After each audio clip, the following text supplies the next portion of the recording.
Hello, Abuti. Say hello to the children. Dumelang bana. Today, we're learning about family. Are you ready, kids? So, in this family, there is a father, there is a mother, a brother, and a sister.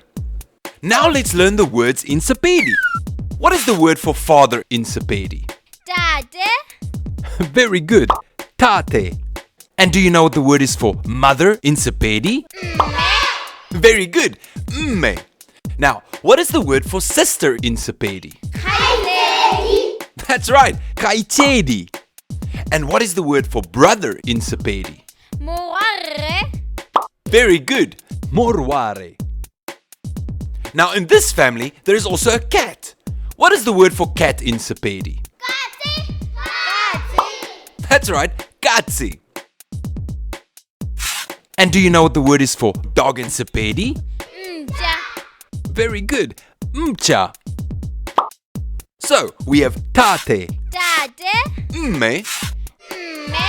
morware, Moare. kaitedi. Kaitedi. We have mcha Mja. and katsi. Katsi. And now you can use these words in sentences. Goodbye, Abuti. Goodbye, kids. See you next time.